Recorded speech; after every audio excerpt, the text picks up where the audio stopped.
집값이 하락하면서 부동산 시장에서 실거래가와 공시가격이 뒤집히는 역전 현상이 발생하고 있습니다. 세 부담만 커졌다는 불만이 나오면서 정부가 내년 공시가격 현실화율을 2년 전인 2020년 수준으로 조정하는 방안을 검토하고 있는데요. 관련 내용 김대호 경제학 박사와 짚어보겠습니다. 어서 오십시오. 네, 반갑습니다. 예. 어제도 저희가 경제 읽기 시간에 이 공시가격 현실화율에 대한 얘기를 좀 했었는데 정부가 내년도 부동산 공시가 현실화율을 2년 전으로 되돌리는 방안을 검토하고 있다고 하네요. 예, 지금 공시가격 대란이라는 얘기가 나올 정도로 예. 공시가격에 대한 국민적 저항 또 국민적 의혹이 정폭이 되고 있는데요. 네네. 특히 최근에 종부세 고지서가 이제 각 가정으로 발송되었거나 발송되는 과정에 있습니다. 네. 스마트폰을 활용하거나 인터넷을 활용해서 국세청의 정보를 받는 사람들은 이미 다 통보를 받으셨을 거예요. 그런데 인근 주변에서 거래되고 있는 실거래 가격보다도 현재 이 종부세의 근거 기준이 되는 공시 가격이 훨씬 높거든요. 그러니까 실제 부동산 가격보다도 세금을 매길 때는 왜 더 높은 가격을 매기느냐. 여기에 대해서 이제 조세 저항, 조세 불만이 나오는 건데요. 이 공시 가격은 비단 종부세뿐만이 아닙니다. 조사를 해보면요. 모두 67개, 정확하게 67개의 각종 행정제도의 기준 가격이 되고 있는데요. 심지어 대학생들 국가 장학금 받는다든지 또는 장학금 상환 기간 장기 허용 이럴 때도 아파트 공시 가격이 기준이 되고 있습니다. 예. 국민 생활에 깊숙이 파고들어 있는 건데 이 제도가 사실 우리나라는 그동안 너무나 허술하고 또 정부 자규적으로 운영되어 왔다 이런 지적을 받고 있었던 차인데 예. 최근에 부동산 가격이 떨어지는 상황에서 네. 공시 가격이 더 오르게 된 그 요인을 들여다보니까 핵심적인 요인이 이른바 현실화율이라는 이 지표가 아주 왜곡, 남용이 되고 있다는 지적이 나오고 있거든요. 예. 현실화율이라는 게 이를테면 이런 겁니다. 실제로 부동산 거래 가격이라는 게 있는데 그건 이제 거래되는 실거래가죠. 그런데 그 실거래가가 실제의 정확한 가치를 나타내 주는 건 아니죠. 왜냐하면 급하게 급매를 할 경우에는 싸게 거래할 수도 있고 또 그 두 채, 세 채 가지고 있는 사람도 시세와 다른 거래로 할 수도 있습니다. 또 어떤 지역에는 아예 거래가 되지 않는 10년, 20년째 거래되지 않는 지역도 있습니다. 그러면 실제 가치를 어떻게 측정할 것이냐. 바로 이 문제 때문에 현재 그 공시가격이라는 제도는 실거래가와 인근 지역의 가격을 계산으로 예. 추정을 하고 그 나온 가격이 실거래가를 역전하지 않게 현실화율이 100%가 된다는 얘기는 이 공시가격과 실거래가가 같아진다는 것인데 예. 그거보다 좀 낮추어서 2년 전만 하더라도 이 우리나라의 공시가격 현실화율이 정확하게 69%였습니다. 예. 그런데 부동산 투기 억제를 한다고 해서 공시가격을 대폭 올렸는데 그 올리는 방법 중에 하나가 바로 현실화율을 대폭 현실화시킨 것이거든요. 네. 그런 바람에 지금은 이 75%까지 올라가 있습니다. 그러다 보니까 지금과 같은 집값이 떨어지는 국면에서는 실제 집값보다는 공시가격이 더 높아서 세금 폭탄, 국민 주거 불안, 또 국민 각종 복지 혜택 축소 이런 부작용이 나오고 있다. 이래서 이것을 좀 당장의 어떤 2년 전 상황, 그러니까 정확하게 2020년 상황으로 되돌리자 하는 이런 논의가 공청회에서 제기가 된 것입니다. 예. 현실화율 낮아지면 보유세도 지금보다 완화될 테니까 아무래도 뭐 종부세 내야 하시는 분들 입장에서는 훨씬 더 부담이 덜할 수도 있을 텐데 박사님 보실 때 2년 전 2020년 수준 된다는 게 지금과 비교했을 때 얼마나 낮아지게 되는 것이며 보실 때는 그 정도면 좀 적당하다라고 보시는 건지 그 부분도 좀 짚어보겠습니다. 예, 우선 이 공시 가격은 2년 전으로 낮추는 거 이것 또한 아주 그 일시적인 처방에 불과하다. 일시적 처방이다. 2년 전으로 낮추면 2년 전은 과연 옳았느냐? 2년 전에도 옳지 않았거든요. 그런 측면에서 볼 때 해외에 견주해 본다면 예. 근본적으로 공시가격 제도를 완전히 처음부터 뜯어 고쳐야 될 것으로 보입니다. 그렇군요. 크게 두 가지 방법이 있는데요. 예. 하나는 뭐 대부분의 유럽 국가들이 쓰고 있는 방법은 감정 가격을 씁니다. 예. 실제로 공인 감정사가 직접 감정을 하는 것이죠. 예. 그러면 현재 가격이 서로 거래가 없었다 하더라도 정확하게 그 부동산의 장단점, 입지, 미래 가능성을 분석을 할 수 있을 텐데 우리나라는 감정 가격 쓰고 있지 않습니다.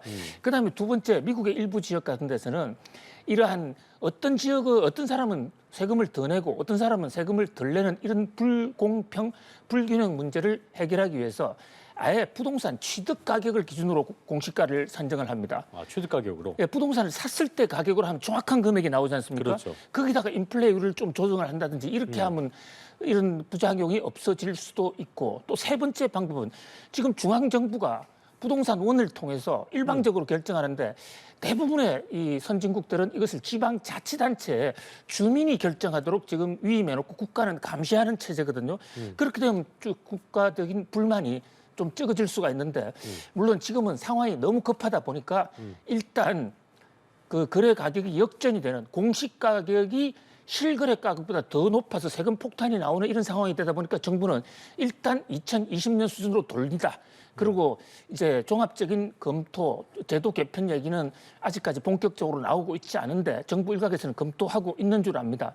자, 그러면 지금 앵커님 질의하신 대로 만약에 2년 전 수준으로 돌리면 가격은 어떻게 되느냐? 그래도 가격은 2년 전보다는 조금 높아질 겁니다. 왜냐하면 그 사이에 세율이 좀 올라갔거든요. 그리고 그다음에 부동산 가격이 또 2년 전 비해서는 지금 여전히 높은 수준에 있습니다. 그래서 공시 가격을 2년 전으로 돌린다고 해서 세금이 2년 전으로 돌아가는 건 아닌데 지금처럼 이래 세금이 급격히 오른 21년이나 2020년 상황 그 오른 세금은 상당히 많이 해소될 수가 있을 것입니다. 특히 이 공시가가 현실화율의 그 차이 때문에 말이죠. 15억 이상, 9억 이상 이것은 현실화율이 무려 2년 전에 비해서 5.9%포인트나 올랐거든요. 지금 그래픽에 나오고 있습니다만은 예. 공시가격 현실화율이 올 2020년의 경우에는 부동산 시세가 15억 이상의 경우는 81.2%로 올라가 있습니다. 이것을 이제 2년 전으로 돌리면 75.3%로 줄어들지 않습니까? 예. 그렇게 되면 무려 5.9%포인트가 줄죠. 다만 이제 부동산 가격이 9억 원 이하의 상대적 저가 아파트는 그동안 현실화율이 별로 크게 오르지 않았기 때문에 원래 상태로 돌린다 하더라도 하락폭은 크게 많지 않을 것입니다. 거의 똑같네요. 그렇죠? 예, 이제 그런 면에서 바로 이런 면에서라도 이번에는 일단 워낙 급하니까 현실화율을 2년 전 수준으로 돌리는 거로 일단 봉합을 하지만 공시가격 제도에 대해서는 국민적 합의를 통해서 미래 예측 가능성, 합리적, 한목적성 이런 걸 갖고 좀 종합적으로 체계를 세워야 할 것으로 보입니다. 박사님께서 말씀하신 그 부분, 국가 입장에서는 정부 입장에서는 국민들을 위한다는 것이 맞는 얘기인데 예. 결과적으로 보유세를 더 줄일 수 있는 방법, 그러니까 국가 입장에서는 세수를 더 걷느냐, 그걸 줄여주느냐, 이 입장에서 국민들이 볼 때는 더 줄여야 함이 맞는데 아까 얘기하셨던 그 세 가지 방법 중에 아직 사용하지 않고 있는 거, 거기서 실제적으로 이런 임시 방편적인 방법 이외에 뭔가 구조적으로 근본적으로 바꿀 수 있는 정부가 내놓을 수 있는 방법, 실제적으로 어떻게 좀 가능하다 보세요? 저는 세 가지를 동시에 다 써야 된다고 봅니다. 다 써야 된다. 그러니까 현재 지금 가장 큰 문제가 말이죠. 아주 집값이 높은 지역, 이를테면 우리가 동네 이름만 대면 알 수 있는 고가 지역, 내 이름 말씀 안 드리겠습니다만 그런 지역에 이를테면 100억, 200억 넘어가는 아파트들이 있습니다. 네. 그 거래가 잘 안 돼요. 거래가 안 되다 보니까 거기에 공시 가격을 정할 때는 그 부근의 거래 가격 곱하기 현실화율을 해야 되는데 아예 근거가 되는 가격이 없는 것입니다. 자, 그다음에 가장 피해를 보는 게 집단 아파트가 몰려있는 중산층 가구. 네, 네. 아파트가 똑같은 비슷한 유형의 아파트가 많은 공동주택에는 거래가 많거든요. 그렇죠. 그리고 집단적으로 몰려있기 때문에 한두 채만 거래가 되더라도 그 한 채를 가지고 전체 거래 표준을 삼을 수가 있는데 이 현재의 거래 가격 가지고 이제 그 공시 가격을 내게 되면 예. 거래가 최근에 많았던 지역일수록 부동산이 최근 가격이 더 높지 않습니까? 그렇죠. 전반적으로는요. 그러니까 2, 3년 전에 거래가 있었던 특정 지역, 부촌이나 이런 데는 가격이 오히려 내려가고 또 그 집단 아파트가 있는 아주 밀집된 아파트는 가격이 오히려 올라가서 서민들에게 피해를 주는 이런 현상이 생기고 있고요. 그다음에 무엇보다도 객관성과 공정성이 담보되지 않았다는 점에서 공시가격을 믿을 수가 없는 것입니다.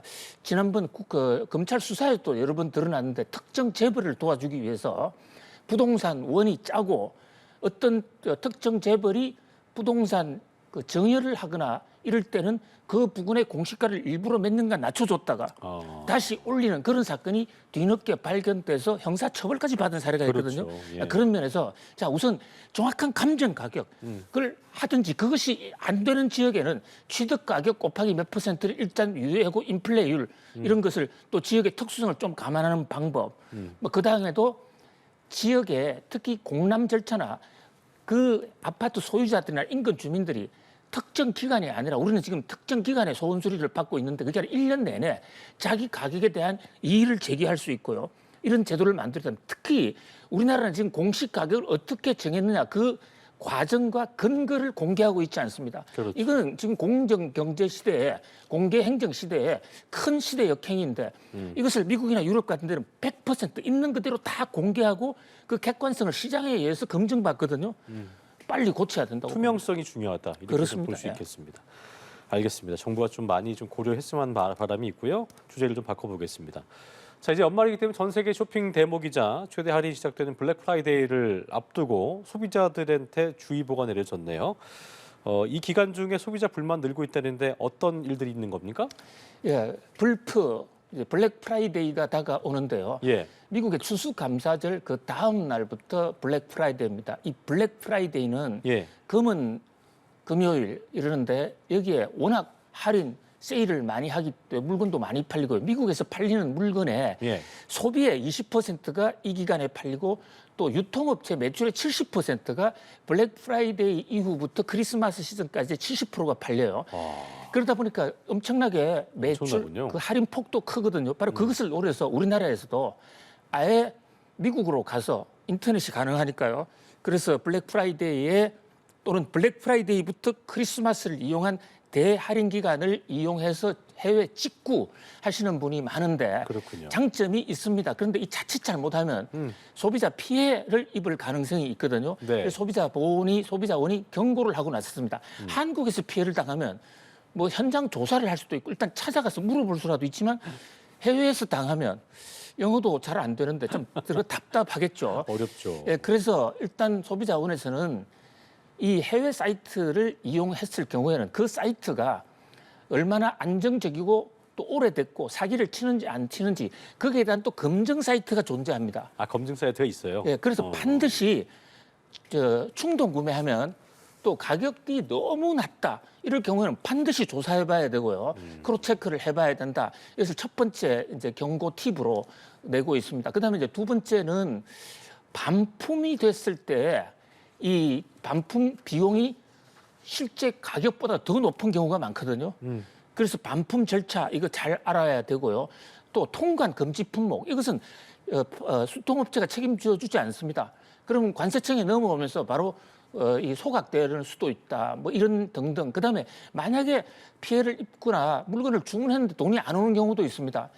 그럴 때도 이제 우리 소비자원에 해외 구매에 관한 민원 받는 센터도 있습니다. 그러나 총체적으로는 결국은 잘 알아서 판정해야 될 것이고요. 특히 국내에도 좋은 어떤 이 사이트들이 많기 때문에 잘 비교를 해서 해외에 당하는 그런 특히 연말 연시에 블랙 프라이데이 피해 고객이 상당히 많습니다. 그에 대한 주의보를 소비자원이 내렸다 이렇게 볼 수가 있겠습니다. 할인가율 크다고 해서 무작정 달라붙으면 안 되겠네요. 그렇죠? 그렇습니다. 할인 가격이요. 미국의 경우에는 너무 크다고 해서. 굉장히 큰 것부터 적은까지 천차만별인데요. 그것은 그 회사, 판매하는 회사나 특히 미국은 제조업체가 블랙 프라이데이에 세일을 많이 합니다. 거기에 재고가 남았을 경우에는 가치가 높아도 할인 가격을 낮추는 그 수가 있거든요.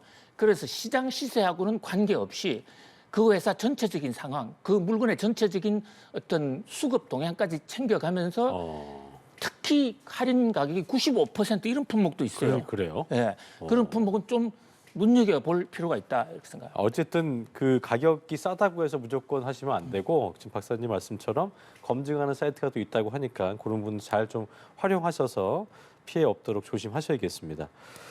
자, 내일부터 일회용품 사용 제한이 확대된다는데 어떤 내용이 있습니까?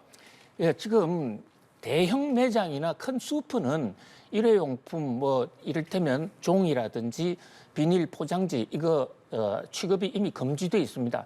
그런데 주로 이번에는 이제 소형 프랜차이즈 편의점 얘긴데요. 네. 편의점하고 그다음에 체육시설 이런 곳에서 바이닐 또는 이 공해 유발 이런 제품을 사용하지 못하도록 하는 게 이미 이제 규제로서 입법 예고가 되어 있었습니다. 그래서 네. 11월 25일부터 시행이 되는데 시행이 됩니다. 그래서 일단은 이제 조심해야 될 것 같고요.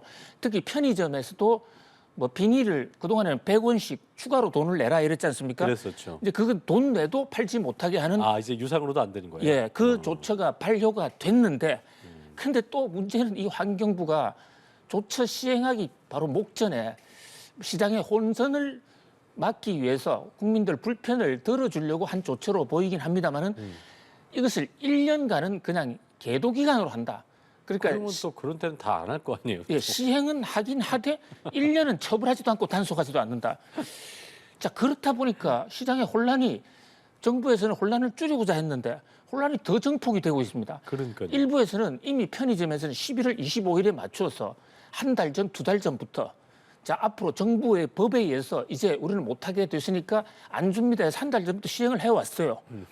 그런데 1년을 더 유예한다? 이러니까 그동안에 법대로 한 편의점 오너들만 주민들에게 성토를 당하는 그러니까요. 지금 이런 이거 분위기거든요. 어차피 계도 기간인데 왜 이렇게 빡빡하게 했냐고 또 이게 따실 거 아니에요. 그렇습니다. 그런 그러니까 분이 계실 거 계도 아니에요. 기간은 이제 1년이 지났고요. 지금부터는 시행은 되는데 단속은 하지 않고 벌금을 물리지 않는 기간. 시행은 들어갔다. 이런 또 아주 그 애매한 조처를 만들었어요.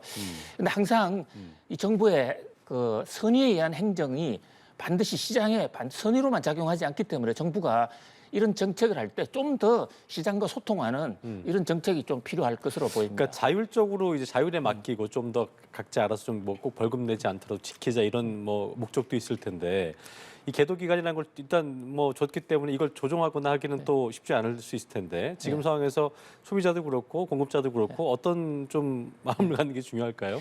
지금 말이죠. 가장 대표적인 혼란이 월드컵 응원입니다. 그거 할 때 막 뭐 이렇게 치고 있는 거 예, 있잖아요. 그게 그렇죠? 지금 그 엄청난 비닐 공해 유발 엄청나게 사회적 문제가 되는데 그것도 이제 11월 25일부터 못 하게 됐거든요. 네네. 근데 지금 거리 여건이 지금 바로 내일부터 광화문 공교롭게 여기 또 또 우크라이나전 가능하다 시작하잖아요. 해서요. 맞아요. 근데 여기서 환경부 우루과이입니다. 이 우크라이나 아니고. 우루과이와 한국의 이제 전쟁이. 네네. 자, 그런데 여기도 아주 헷갈리는 또 기준이 나왔습니다. 이 규정에 보면 체육 시설에서 하는 것은 안 된다 이렇게 돼 있단 말입니다. 네네. 그래서 서울시청 광장에서 하는 것은 계속해서 플라스틱 쓸 수 있다. 그런데 인천은 인천 경기장 안에 들어가서 합니다. 그럼 거기는 체육 시설이에요. 인천 사람은 못하고 서울 사람은 할 수 있는 이런 해괴망측한 경우의 수가 나오는데요. 좀 더 입체적이고 좀 거시적으로 정책을 그래요. 만들어줬으면 좋겠다 이런 생각을 해봅니다. 알겠습니다. 오늘 이야기 마무리 지을게요. 경제읽기 김대호 경제학 박사와 함께했습니다. 오늘 말씀 고맙습니다. 고맙습니다.